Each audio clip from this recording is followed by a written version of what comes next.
बिस्मिल्लाहिर्रहमानिर्रहीम। आज के इस लेक्चर में इंशाल्लाह हम लोग एक बड़े इंपॉर्टेंट टॉपिक यूनिट नंबर 12 जिसका टाइटल है अकाउस्टिक्स, जिसमें मैंने आपको बताया था कि अकाउस्टिक्स का मतलब होता है कि एक वेव्स कैसे बनती हैं, कैसे प्रोपेगेट होती हैं और उसकी कैरेक्टरिस्टिक्स क्या होती है, उसके स्टडी को हम लोग अकाउस्टिक्स कहते हैं। ये यूनिट नंबर 12 का टाइटल है, जिसके लिए वर्ड हम लोग यूज करते हैं अकाउस्टिक्स। आज इस यूनिट के एक इंपॉर्टेंट टॉपिक पर बात करेंगे जिसका टाइटल है Newton's formula. Newton's formula. Newton's formula for speed of sound. For speed of sound in air. आज के इस लेक्चर में हम लोग इस टॉपिक पर बात करेंगे। स्टूडेंट, जैसा कि आपको मालूम है कि साउंड हकीकत में एनर्जी की एक फॉर्म है। Sound is a sensation. Sound energy की एक ऐसी फॉर्म है जिसको आप सिर्फ फील कर सकते हो। साउंड को ट्रेवल करने के लिए मीडियम का होना जरूरी है, बगैर मीडियम के साउंड वेव ट्रेवल नहीं करती।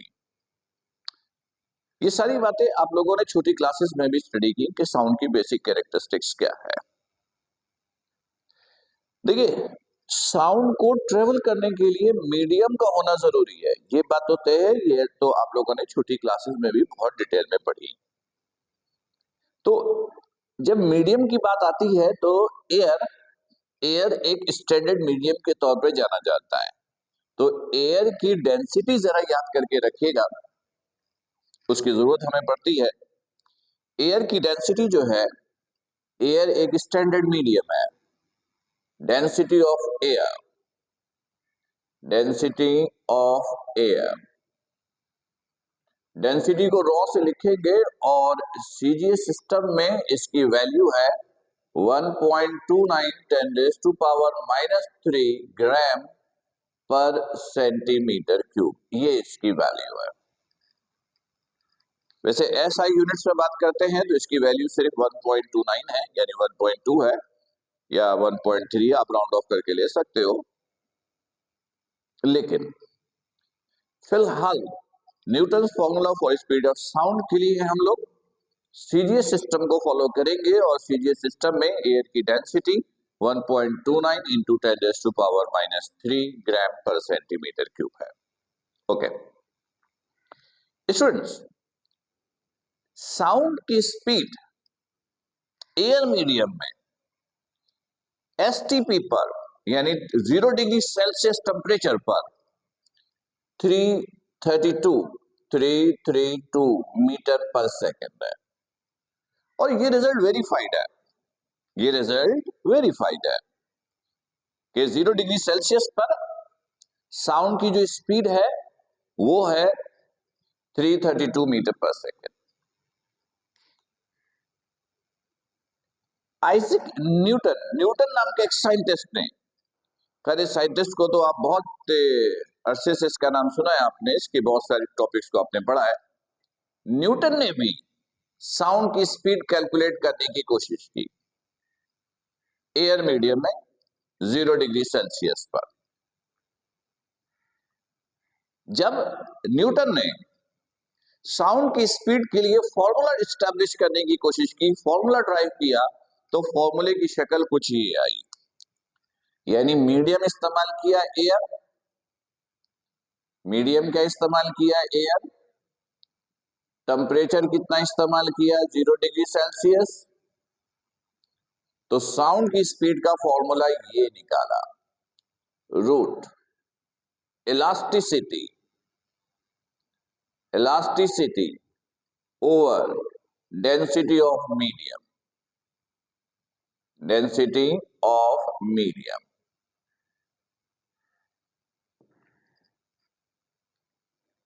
यानी न्यूटन ने साउंड की speed at 0 degree celsius in air medium उसने ये ड्राइव किया। डेंसिटी तो ये वर्ड तो बहुत छोटी क्लास से आप पढ़ते चले आए हो। Density means mass per unit volume. Mass per unit volume is called density. तो जिस मीडियम में साउंड की वेव ट्रेवल करेगी तो उसके लिए वर्ड इस्तेमाल हुआ डेंसिटी ऑफ मीडियम। अगर मीडियम एयर है तो डेंसिटी ऑफ एयर, जिसकी वैल्यू मैंने आपको लिखकर दे दी है। जरा इलास्टिसिटी का मतलब समझिएगा। इलास्टिसिटी एक ऐसी कैरेक्टरिस्टिक्स है बॉडी की जो डिफॉर्मेशंस को रिप्रेजेंट करती है। मैं आसान से अल्फाजों में समझाऊं। स्प्रिंग है, स्प्रिंग पे फोर्स लगाऊं, बॉडी की शेप चेंज हो गई, बॉडी डिफॉर्म हो गई। डिफॉर्म होने यानी शेप चेंज होने की सलाहियत जिस बॉडी में होती है उस बॉडी को कहते हैं इलास्टिक बॉडी, और उस कैरेक्टरिस्टिक्स को कहते हैं इलास्टिसिटी। तो ये इलास्टिसिटी है, राइट। अच्छा, इलास्टिसिटी का दूसरा नाम है मॉडुलस। इलास्टिसिटी का दूसरा नाम क्या है? मॉडुलस। इलास्टिसिटी का दूसरा नाम है मॉडुलस। मॉडुलस मॉडुलस आपने स्ट्रेस और स्ट्रेन के दरमियान रेशो को बोला। मॉडुलस आप स्ट्रेस और स्ट्रेन के दरमियान रेशो को बोलते हैं। Ratio, modulus is the ratio between stress and strain. Stress and strain, इनके दरमियान रेशो को बोलते हैं मॉडुलस। फिर आप लोगों ने मॉडुलस की 3 टाइप पढ़ी।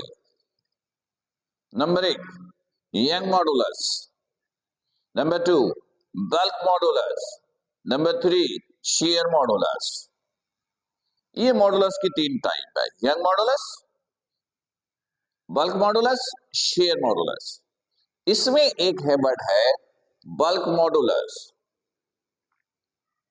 बल्क मॉडुलस, बल्क मॉडुलस इसको हम बीटा से लिखते हैं, और ये bulk modulus is the ratio, bulk modulus is the ratio between pressure, change in pressure and volume strain. ये वॉल्यूम स्ट्रेन का फॉर्मूला है, delta V over V. This is volume strain, ये वॉल्यूम स्ट्रेन है। Pressure और volume strain के दरमियान जो ratio है उस रेशियो को कहते हैं बल्क मॉडुलस। यानी आप बल्क मॉडुलस को ऐसे भी लिख सकते हो, delta P over delta V over V. तो न्यूटन ने साउंड की speed in air medium at 0 degree celsius के लिए जो डिटर्मिनेशंस की, इसमें जो इलास्टिसिटी इस्तेमाल किया वो था बल्क मॉडुलस यानी beta. Elasticity means bulk modulus, elasticity का दूसरा नाम ही मॉडुलस है। और volume density of medium means raw. Raw, this is equation number 1। This is equation number 1, correct. Okay. अच्छा, न्यूटन ने कहा कि जब साउंड की स्पीड, साउंड प्रोड्यूस होती है, एयर मीडियम में ट्रेवल करती है, तो सोर्स जो साउंड प्रोड्यूस करता है, साउंड प्रोड्यूस करने के लिए सोर्स एक इलास्टिसिटी की कैरेक्टरिस्टिक्स यूज करता है। जैसे मैं साउंड प्रोड्यूस कर रहा हूं, मेरी लिप्स, मेरी टंग ये वाइब्रेट हो रही है, मूवमेंट हो रही है, डिफॉर्मेशन हो रही है, ये प्रेशर जनरेट करता है, ये फोर्स अप्लाई करता है साउंड प्रोड्यूस करने के लिए, प्रेशर जनरेट करता है, प्रेशर यूज होता है। न्यूटन ने कहा कि जब साउंड की प्रोडक्शन होती है तो ये bulk modulus beta, bulk modulus beta ये प्रेशर यानी वन टाइम ऑफ प्रेशर के बराबर होता है, वन टाइम ऑफ प्रेशर के बराबर होता है। ये बात किसने कही? न्यूटन ने। देखिए न्यूटन ने इसको प्रूफ कैसे किया? Where P is the pressure, V is the volume। Boyle's law में आपने पढ़ा था, छोटी क्लास में पढ़ा होगा बॉयल्स लॉ। बॉयल्स लॉ में आपने पढ़ा था कि वॉल्यूम और प्रेशर एक दूसरे के इनवर्स होता है। प्रेशर को इंक्रीज करोगे तो वॉल्यूम डिक्रीज होगा, अगर टेम्परेचर कांस्टेंट है तो न्यूटन के फॉर्मूले में टेम्परेचर तो कांस्टेंट ही है ना, 0 डिग्री सेल्सियस। अब देखिएगा, जब मैं साउंड प्रोड्यूस कर रहा हूं, इस वक्त आपके सामने साउंड प्रोड्यूस कर रहा हूं, तो साउंड प्रोड्यूस करने का मतलब है कि मेरी लिप्स, मेरी टंग जो है वो एक प्रेशर जनरेट कर रही है एयर के मीडियम, एयर के मॉलिक्यूलों के लिए जो मेरे माउथ के आसपास है। आपको शायद ये बात भी मालूम हो कि साउंड एनर्जी की शक्ल में तो है, एक जगह से दूसरी जगह ट्रांसफर तो होती है, लेकिन मॉलिक्यूल टू मॉलिक्यूल ट्रांसफर होती है, यानी मीडियम के थ्रू ट्रांसफर होती है। तो मैं अपनी एनर्जी मेरे माउथ के आसपास जो एयर के मीडियम्स के मॉलिक्यूल्स हैं, मैं उन पर प्रेशर की फॉर्म में अपनी एनर्जी उन तक ट्रांसफर कर रहा हूं, यानी उनका प्रेशर इंक्रीज कर रहा हूं। प्रेशर इंक्रीज होती है। आप अपने हैंड को अपने माउथ के सामने रखें तो आपको अंदाजा होगा कि जैसे जैसे आप साउंड प्रोड्यूस करते हो, एक फोर्स आपके इस हिस्से पर अप्लाई होगी। Applied force per unit area is called pressure. Pressure increase होती है, लेकिन छोटी अमाउंट प्रेशर की इंक्रीज होती है। फर्स्ट कीजिए, इनिशियल प्रेशर है P, इंक्रीज हुआ डेल्टा P, तो अब प्रेशर की प्रेजेंट वैल्यू कितनी होगी? अब प्रेशर की प्रेजेंट वैल्यू है P plus delta P। First कीजिए कि इनिशियल प्रेशर है 100 atm, अज्यूम प्रेशर जो इंक्रीज हुई वो है 1 atm, तो टोटल प्रेशर कितना है? 101 atm, तो this is 100 and this is 1 atm, यानी इनिशियल प्रेशर P, जब साउंड प्रोड्यूस हुआ प्रेशर इंक्रीज हुआ, तो प्रेशर की प्रेजेंट वैल्यू है P plus delta P। Pressure increase होगा तो वॉल्यूम डिक्रीज होगा, प्रेशर माइनर सा इंक्रीज होगा तो वॉल्यूम माइनर सा डिक्रीज होगा। वॉल्यूम ले लीजिए V minus delta V। Increase का मतलब प्लस, डिक्रीज का मतलब माइनस, इन दोनों को मल्टीप्लाई कीजिए। PV, P मल्टीप्लाई हुआ whole this bracket V minus delta V plus delta P, ये मल्टीप्लाई हुआ whole this value V minus delta V, bracket open, PV minus P delta V plus ये इससे multiply हुआ, V मैंने पहले लिखा delta P minus plus minus minus delta P delta V, PV से PV cancel, delta P ये एक छोटी वैल्यू है, डेल्टा V ये भी एक छोटी वैल्यू है। छोटी वैल्यू को छोटी वैल्यू से मल्टीप्लाई करोगे, रिजल्ट और स्मॉल हो जाता है, रिजल्ट और स्मॉल हो जाता है। इन दोनों का प्रोडक्ट एज अ रिजल्ट इतनी स्मॉल वैल्यू होती है कि इसको हम लोग इग्नोर कर देते हैं, ये नेग्लिजिबल होता है। नेग्लिजिबल का मतलब हुआ कि इसकी जगह हम क्या इस्तेमाल करेंगे? जीरो। तो अब सिचुएशन ये है, यहां पे जीरो, ये भी जीरो, यानी कैंसिल, तो ये जीरो लिखने की जरूरत नहीं। Minus P delta V plus V delta P, इसको इग्नोर किया, नेग्लिजिबल, तो इसकी जगह जीरो, ये माइनस इस साइड आकर प्लस, ये एज इट इज मौजूद, डेल्टा V इसके साथ मल्टीप्लाई, इस साइड आकर divide, this is delta V,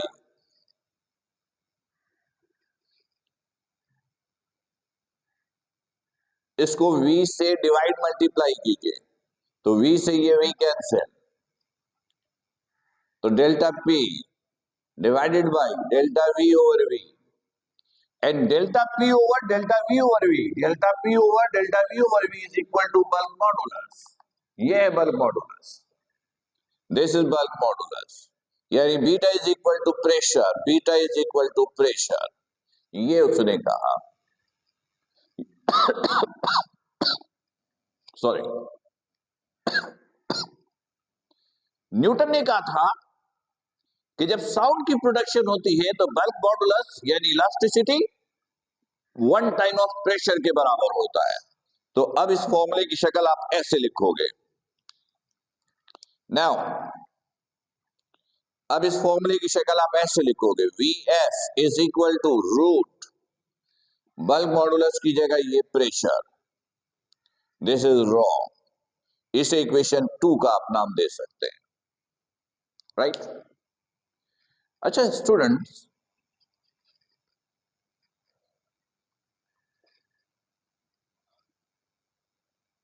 Newton ने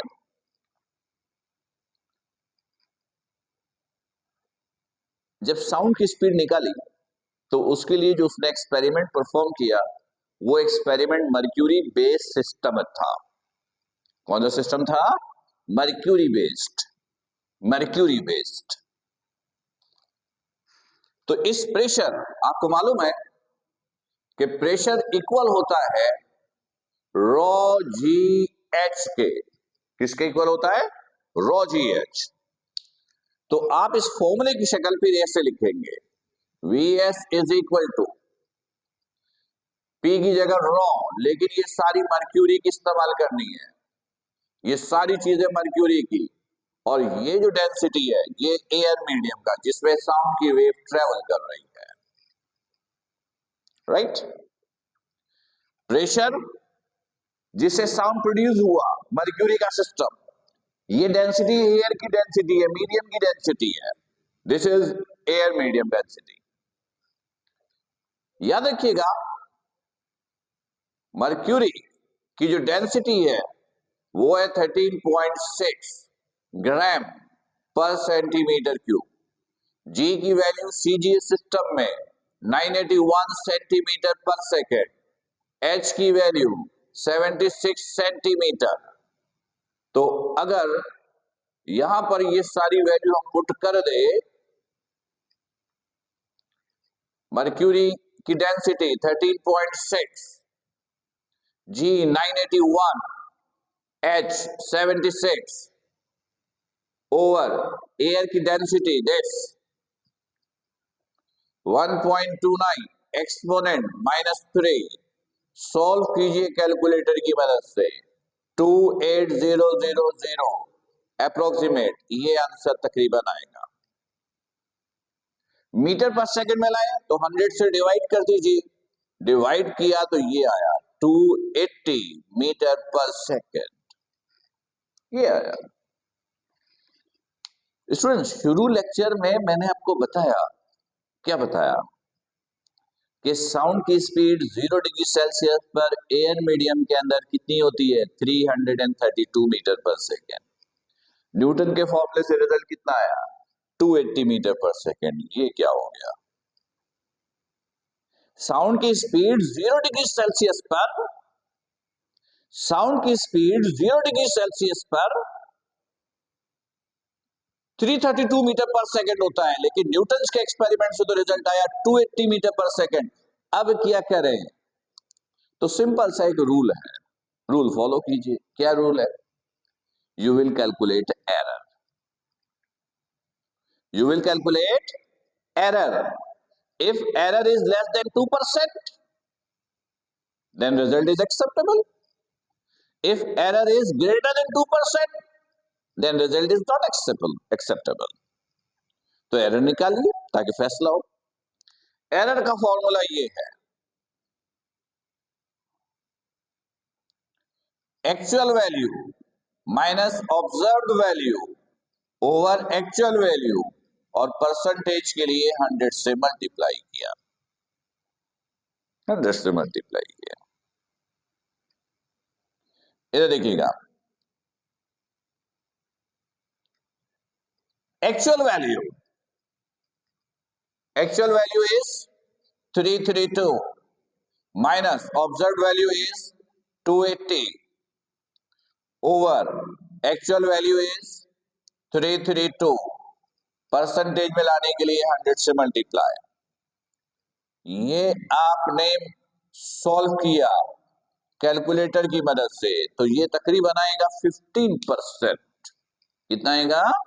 15%। ये तो एक बहुत बड़ी वैल्यू है।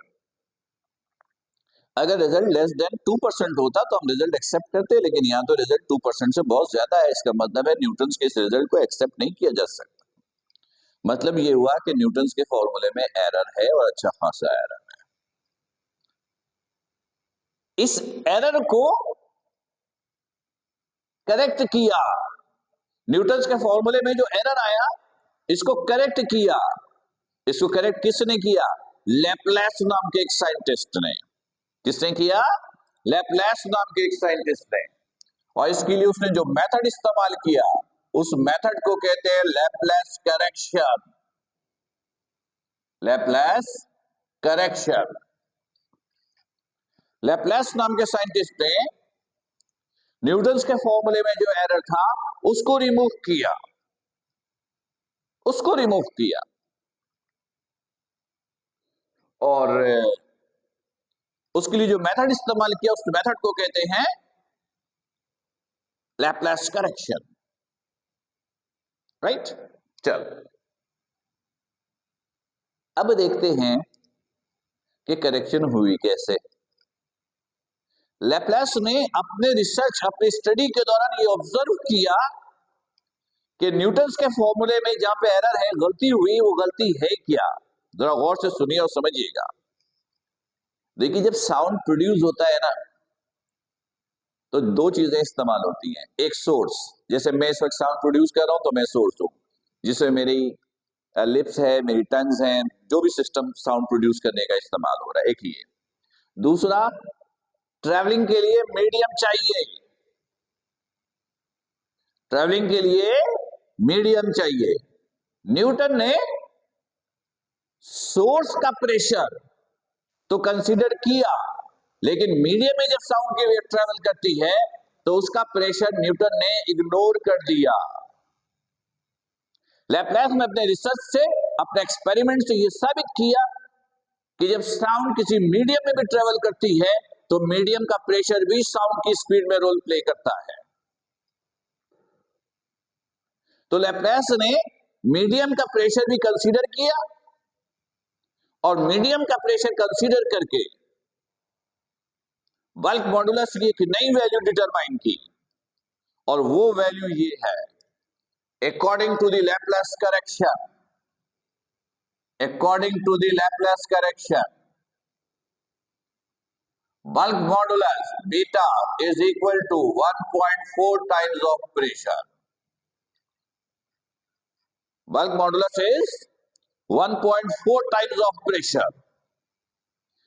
न्यूटन ने कहा था beta is equal to 1 time of pressure. इसने कैलकुलेशन के बाद, बाकायदा एक्सपेरिमेंटल वैल्यूज है, एक्सपेरिमेंट है, कि bulk modulus is equal to 1.4 times of pressure, और इस 1.4 को इसने गैमा का नाम दिया। तो according to Laplace correction, bulk modulus is equal to gamma times of pressure. Gamma times of pressure. इस बीटा की वैल्यू को आप इस इक्वेशन 2 में जरा पुट कीजिए, इसमें पुट कीजिए, तो Vs इक्वल हो गया गैमा P ओवर रॉ के।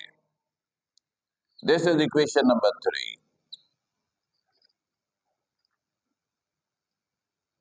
यहां पर हम लोग जरा P और रॉ की वैल्यू जरा पुट कर देते हैं। Where according to the general gas equation, PV is equal to nRT। General gas equation, gas की इक्वेशन है जो बॉयस लॉ, चार्ल्स लॉ और एवोगैड्रो लॉ को कंबाइन करके ऑब्टेन की जाती है। P प्रेशर है, V वॉल्यूम है, N नंबर ऑफ मोल है, R यूनिवर्सल गैस कांस्टेंट है, and T is the absolute temperature. ये सारा एक्सपेरिमेंट एसटीपी पर था, 0 डिग्री सेल्सियस पे था। 0 डिग्री सेल्सियस पर, एट 0 डिग्री सेल्सियस, और एसटीपी एन की वैल्यू होती है 1, नंबर ऑफ मोल कितना होता है 1। अगर एन की वैल्यू 1 है तो आप इसको ऐसे लिखोगे, PV is equal to R T, तो P इक्वल हो गया आर टी ओवर V के, ये P है। और डेंसिटी आपको मालूम है, डेंसिटी बराबर होता है मास पर यूनिट वॉल्यूम के।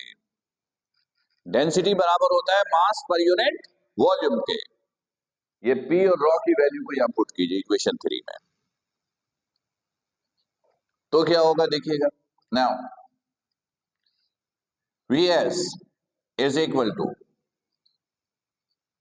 गैमा, P की जगह R T over V, R T over V, rho की जगह M over V, M over V, V से V कैंसिल, ये रह गया gamma R T over M, where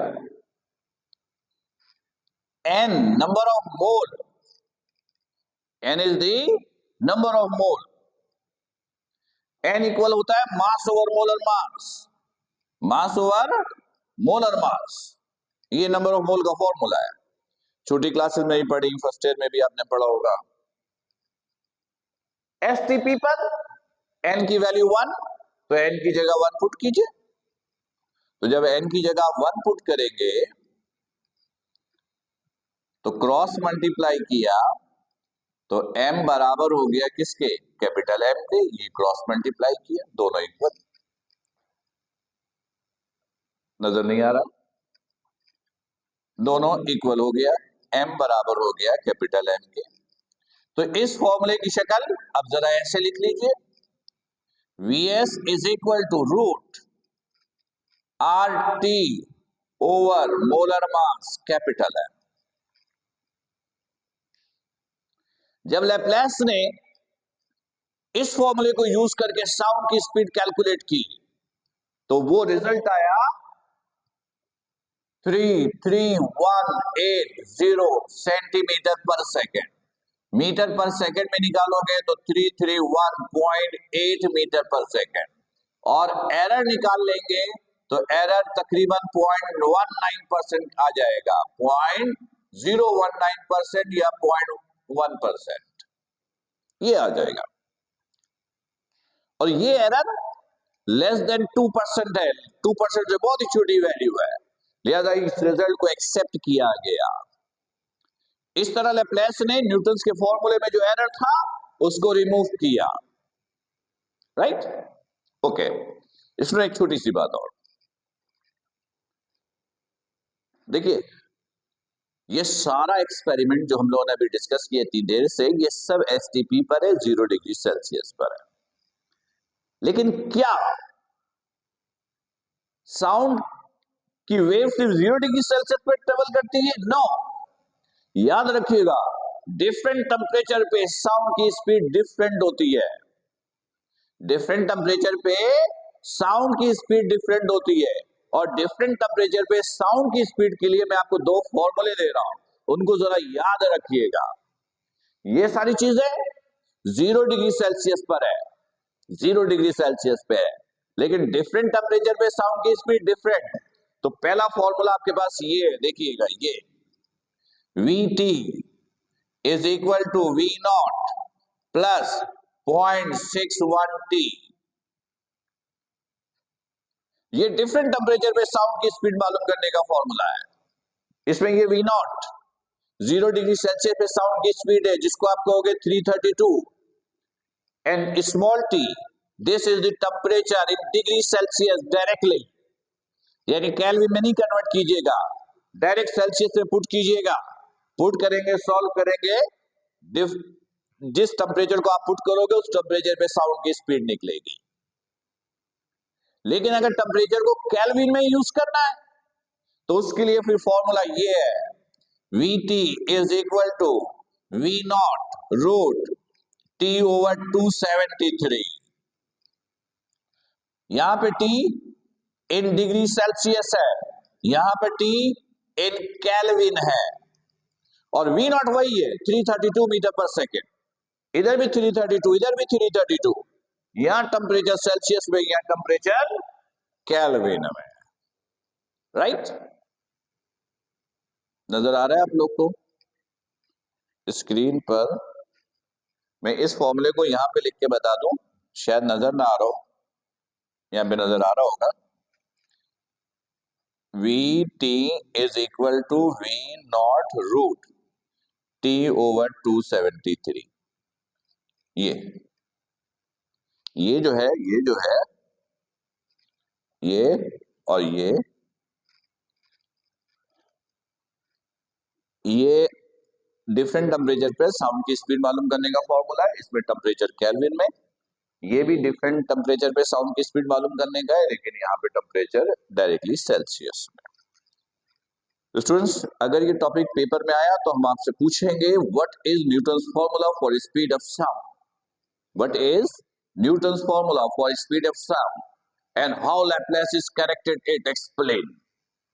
तो अगर ये टॉपिक पेपर में आया तो ये सेक्शन 3 का टॉपिक है।